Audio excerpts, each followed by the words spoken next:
Are you really looking forward to a raise? Come on, Grayson. This isn't a nursing home. Is that your professional judgment or just your confidence? The room went silent the moment Declan leaned back in his chair, crossed his arms, and said the sentence that split straight through me. So, Grayson, about that raise you requested, let's be realistic. You're part of the old generation. Around here, only people who know how to self-promote move forward. For a second, I wasn't sure if I'd misheard him, or if 29 years of life had really given him the confidence to humiliate someone 12 years older in front of an entire team. I sat there, hands tightening under the table, keeping my face still. My silence made the moment heavy or awkward enough that even the intern stopped typing. Declan mistook that silence as weakness. They always do. And as he flipped through my evaluation, pretending to assess 12 years of work in under 30 seconds, I couldn't help the bitter thought rising in my chest. Funny how people with 3 months of experience speak like they invented banking. Be honest, what emotion did that just strike you? Leave your thoughts below. By the way, tell me, where are you listening from? Just a quick reminder while you're here, about 95% of you are listening like ninjas, silent, invisible, and unregistered. Go ahead, hit that subscribe button. It's free, and it helps you and us. Now come with me back to the room where it all started to fall apart, when I calmly requested a salary adjustment anyway.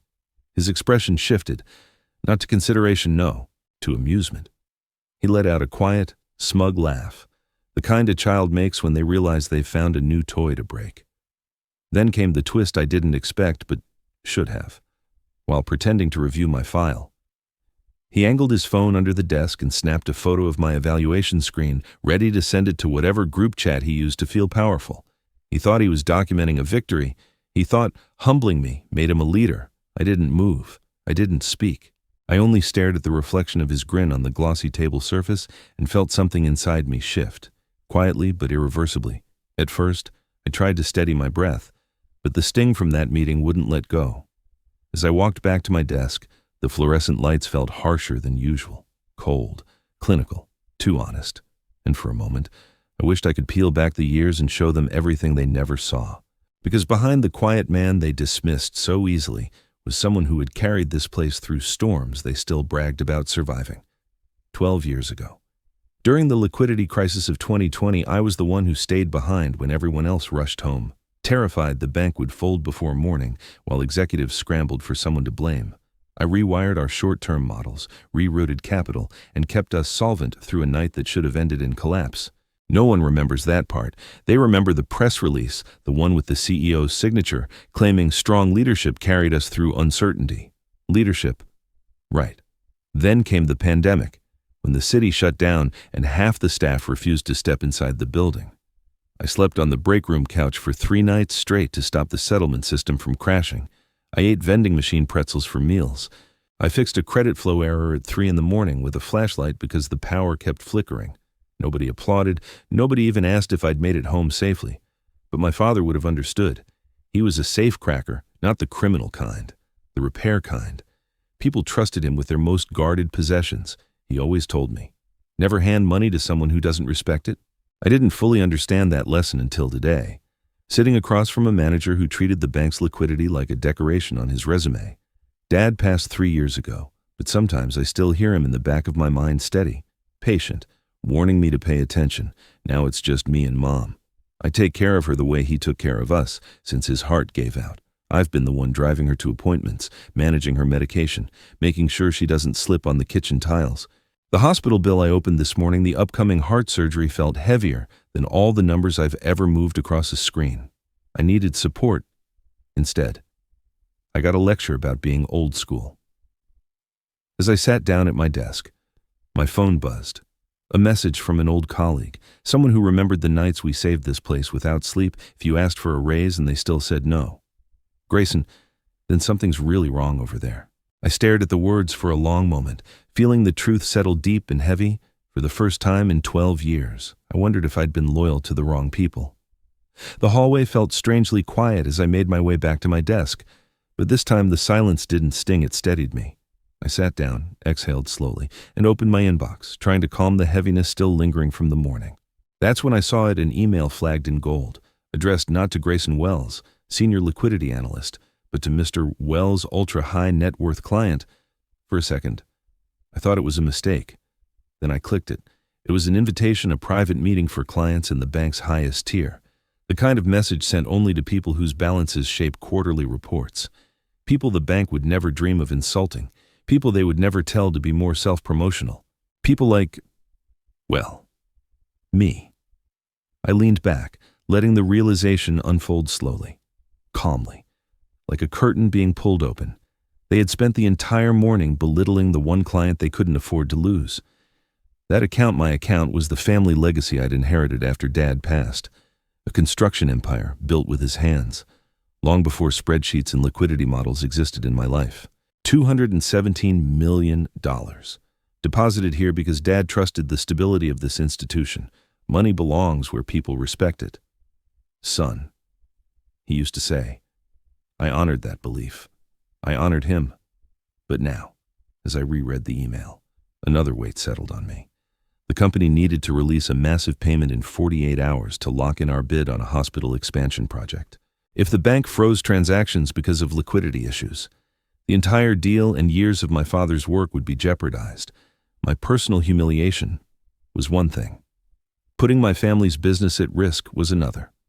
I rested my fingertips on the desk, letting the numbers and consequences align in my mind. Calm, steady, controlled. This wasn't anger anymore. This was clarity. For the first time, I saw the full picture. My role as an employee meant nothing to them, but my role as a client meant everything. And right then, my phone buzzed. An unfamiliar number. Hello, may I speak with Mr. Wells? A bright, cheerful voice asked. I'm calling from the private wealth division. We saw your RSVP come in. Congratulations on qualifying again for our ultra-high net worth summit. I almost laughed. I'm speaking, I said. Oh, wonderful, Mr. Wells, she chirped, unaware she was talking to the same man who had just been denied a raise. We truly value you. Value, the word hung in the air, thin and ironic, as I ended the call. A quiet shift settled over me. They didn't know who they were dealing with, but I finally did. I sat at my desk for a long moment, letting the glow of the monitor settle into something steady, something neutral. The noise of the office faded into a distant hum, and for the first time all morning, I felt a strange sense of clarity, no anger, no fear, just a cold, measured resolve, without hesitating further. I opened the corporate banking portal and navigated to the hidden menu only ultra-high net worth clients could access. My hands moved slowly, deliberately, as I began entering the transfer order, $217 million, routed directly to the competitor bank I'd vetted months ago. My fingers trembled barely, but enough for me to notice. If compliance flagged the transaction for AML review, or if risk forced a temporary hold, the entire hospital project my family company had fought to secure would fail. Years of legacy, years of my father's work, would collapse because this institution couldn't recognize the value of its own people. The irony tightened my jaw. Still, I kept typing. When the confirmation field appeared, I paused only long enough to steady my breath. A faint, humorless smile touched my lips. Funny, I murmured under my breath. The company ignores me, yet their entire liquidity sits in my pocket. The truth of it landed with a cold, satisfying weight. They had pushed the wrong man, and they had done it without ever looking up from their own reflections. I clicked submit. The system took a full 3 seconds to process 3 long, heavy seconds where the cursor spun like a loaded coin deciding the future. When the green confirmation banner appeared, my shoulders loosened just slightly. No hold, no freeze. Not yet. The first stage of the transfer had gone through. I leaned back, letting the calm spread through me like ice, steady and controlled. Whatever storm waited down the line, I was ready. This wasn't revenge. This was correction. Footsteps approached. I knew that rhythm fast, irritated, entitled, Declan. His shadow hit my desk before he did. So, he said, folding his arms with that same boyish arrogance he mistook for authority. Quitting already, Grayson. His voice carried enough mockery to turn a few heads nearby. Good. People like you only slow the team down. I didn't answer. I didn't flinch. I simply turned my chair and looked at him, really looked at him until the smirk on his face faltered. My silence carved its way straight through whatever script he'd rehearsed. He shifted his weight, eyes darting to the monitor behind me, then back to my expressionless face. For the first time, he seemed unsure. I held his gaze a moment longer before turning back to my screen. Calm and unmoved, his presence no longer mattered. The decision had already been made, and the consequences were already in motion. The confirmation banner had barely faded from my screen when the system refreshed itself, blinking twice before a thin red strip appeared at the top. Alert: unusually high outflow detected. There, it was the first ripple, quiet, clinical, almost polite. Most employees never saw that message in their entire careers. I had seen it more times than I wanted to admit, usually from the other side of the equation, analyzing it, containing it, pulling the bank back from the edge. But this time, the alert had my name embedded deep in the metadata. The irony wasn't lost on me. I leaned forward slightly, elbows resting on the desk, and whispered to myself, "Now I exist. Not loud, not bitter, just a statement of fact delivered into the hum of fluorescent lights and the soft clicking of keyboards." It was strangely satisfying watching an institution that had overlooked me for years finally realize I was still here, still capable of moving the ground beneath their feet. Within seconds, the liquidity monitoring system escalated the alert to a level 1 flag. I watched the automated routing lines fire off like a branching tree, first to compliance, then to treasury, then straight into the risk inbox, the same inbox I'd been responsible for triaging for over a decade. I could picture the panic forming in that department now. Analysts scrambling, supervisors calling emergency stand-ups, a conference room filling with charts that suddenly didn't make sense anymore. All triggered by one quiet decision I'd made at my desk. I allowed myself a thin, cold smile. Not out of malice, but at the sheer predictability of it all. Banks are loud when they praise themselves, and silent when they rely on the people who keep them alive.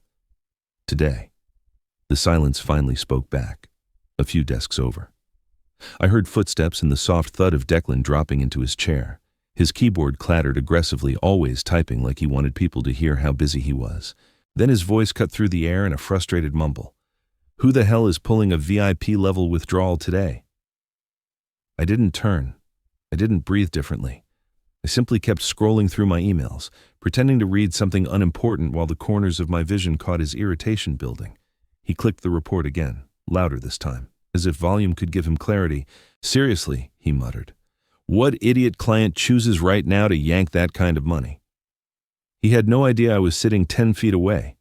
No idea his old generation, "Quiet people have no future employee," was the L1 source. No idea that the account he couldn't decipher, the one masked behind a client code reserved for the highest tier, belonged to the man he'd condescended to that very morning. I straightened a stack of papers on my desk, slow and deliberate, letting the rhythm of the movement steady my breathing.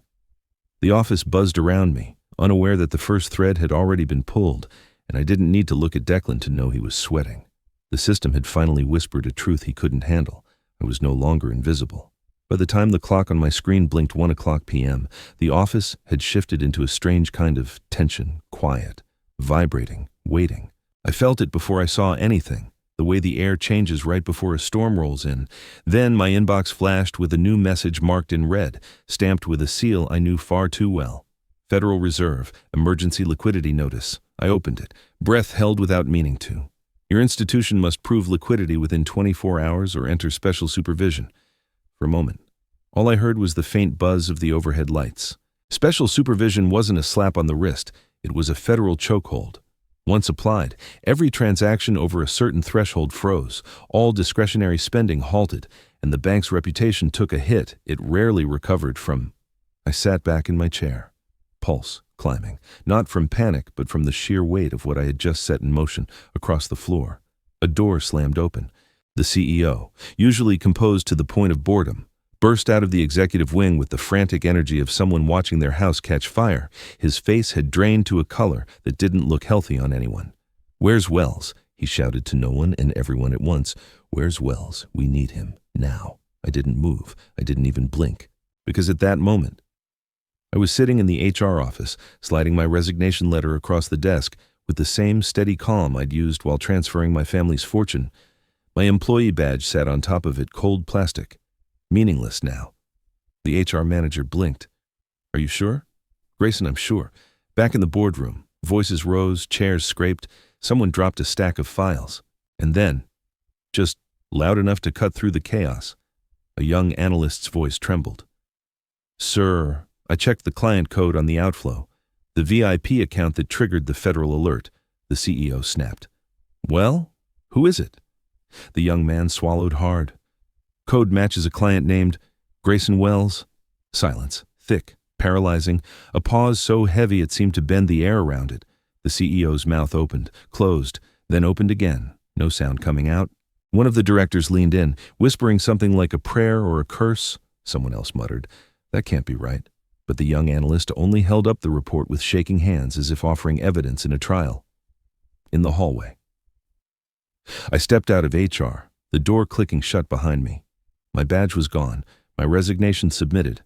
My footsteps felt unnaturally loud against the carpet as the meeting room's glass wall came into view, and through it, a motionless group staring at a screen that had my name stamped across the highest value transaction they'd ever seen walk out the door.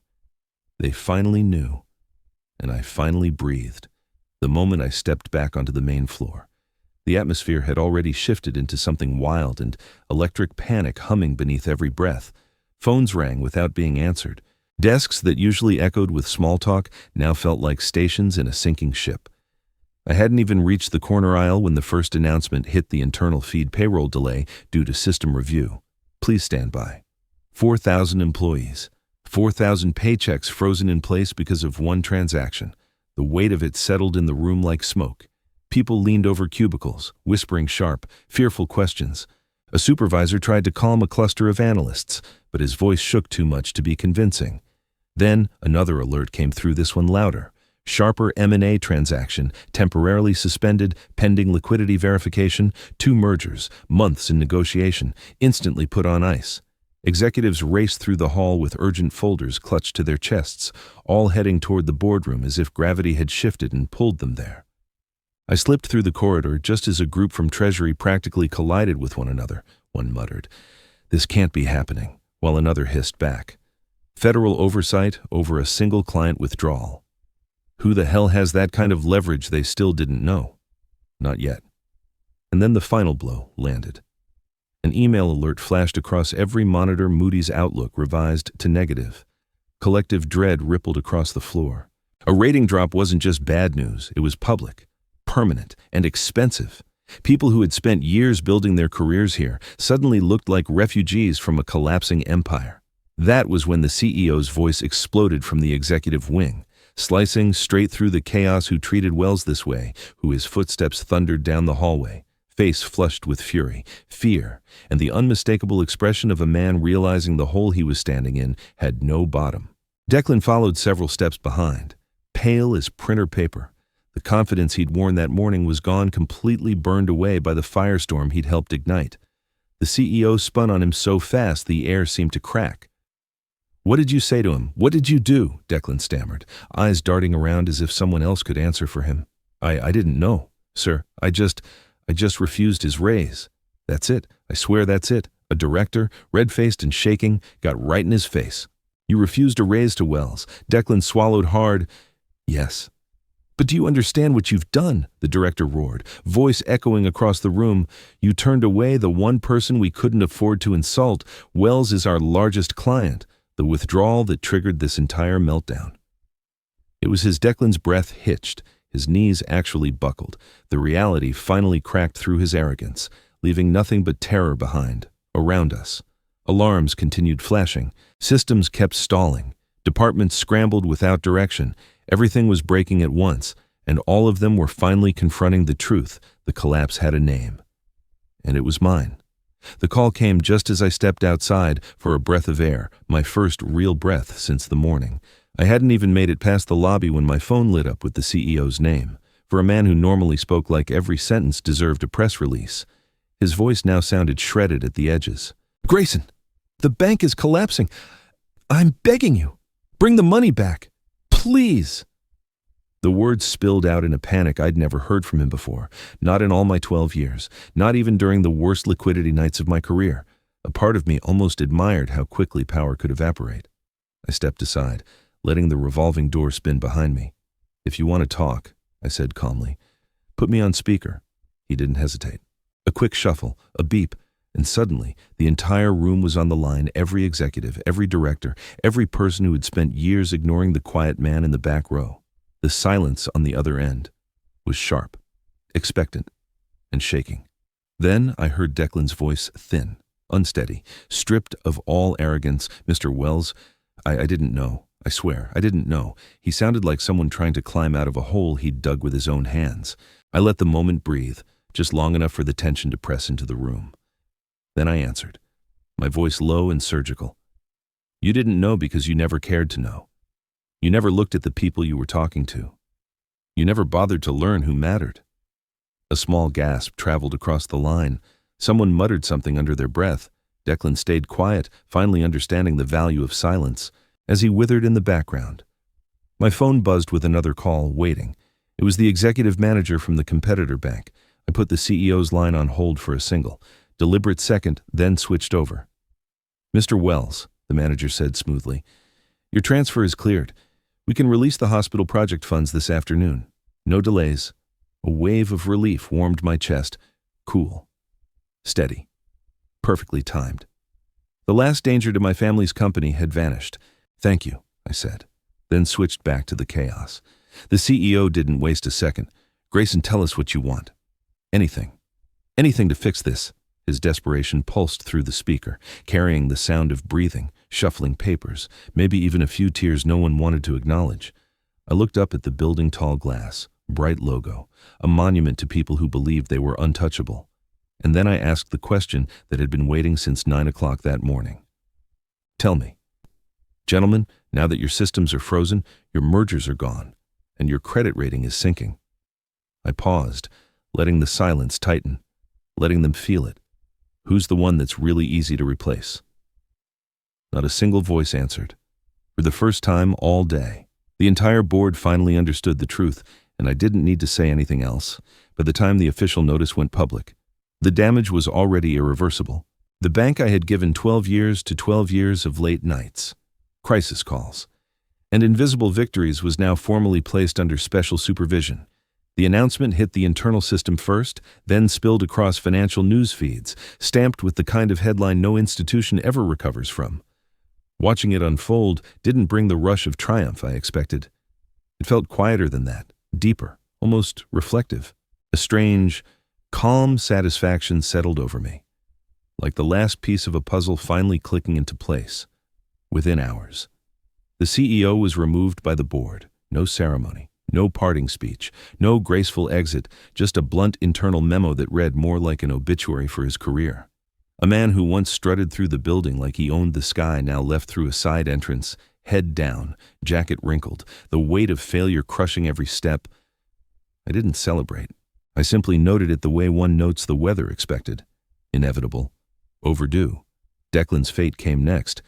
He had been suspended pending review, forced to write a full incident report explaining how he managed to insult a client who held enough liquidity to destabilize the entire institution. The irony was painful and poetic. Earlier that morning, he'd mocked me for not being loud enough. Now his own frantic explanations were filling inboxes he once bragged about controlling. When I heard he'd been removed from all access systems until further notice, I didn't smile, but something in me relaxed, like a muscle that had been clenched for years. Later that afternoon, I walked into the branch to sign the final withdrawal documents. The moment I stepped inside, conversations stopped, chairs slid back one by one.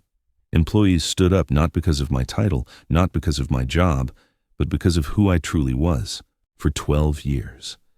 I'd moved through these halls like a shadow. Now every eye in the room found me with a mixture of awe, fear, and something almost like respect.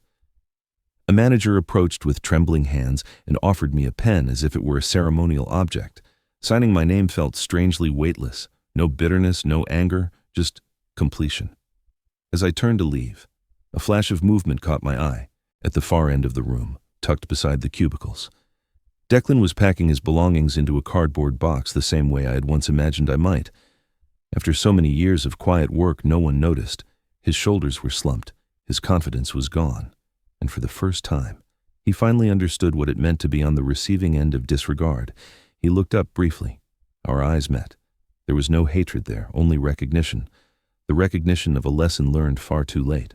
I stepped outside into the cool afternoon air, the glass doors closing softly behind me. The fall wasn't mine. It never had been. Starting over felt unexpectedly simple once the dust settled, once the headlines shifted and the calls stopped coming.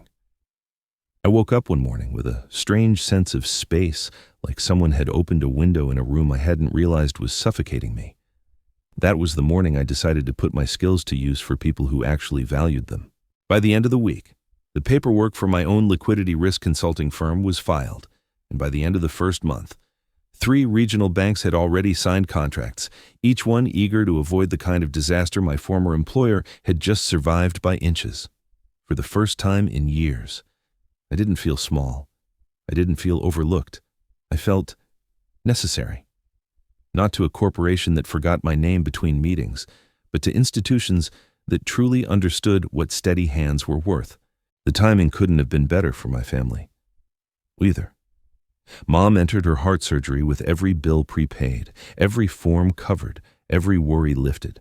I sat beside her hospital bed the night before, watching her smile with a calm I hadn't seen since before Dad passed.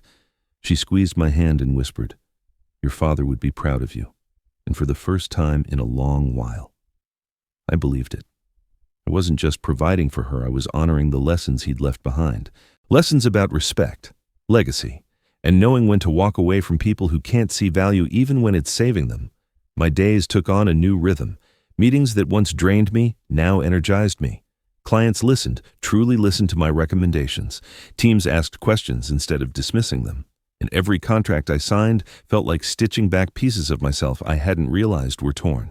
One evening, after wrapping up a video call with a new partner bank, I sat at my desk and let out a quiet laugh. It came from somewhere deep, somewhere healed. Funny. I murmured to the empty room how people said I wasn't worth a raise, and then asked me to save the bank. Life has a poetic way of balancing itself when given enough truth. That's when the final twist arrived, a notification from my old work email, forwarded to my new domain. A formal message from the same institution that once told me I lacked ambition. They had issued a written apology for the misunderstanding, followed by an invitation to return as their new director of risk management. The position came with a salary triple what I had asked for. I didn't open the attachment. I didn't need to. I clicked archive, let the message vanish into a folder I would never revisit, and leaned back in my chair with a deeply earned breath. I wasn't going backward. I wasn't returning to shadows, looking back. I realized the real turning point wasn't the money, the collapse, or even the revenge. It was the moment I finally understood my worth and stopped waiting for people who refused to see it. Sometimes life doesn't change when you fight harder. It changes when you walk away with clarity, dignity, and your head held high. That's the lesson I'm taking with me. And maybe it's one you needed to hear today too. Your value doesn't disappear just because the wrong people ignore it. And now I want to hear from you. Where are you listening from? I always love seeing the places these stories reach. Before you scroll, tell me in the comments, what part of this journey hit you the hardest? And if this story made you feel even a little braver, a little clearer about your own worth, go ahead and tap like, share it with someone who might need it, and hit subscribe. Not because it's routine, but because every time you support the channel, it helps these stories reach someone standing at their own turning point.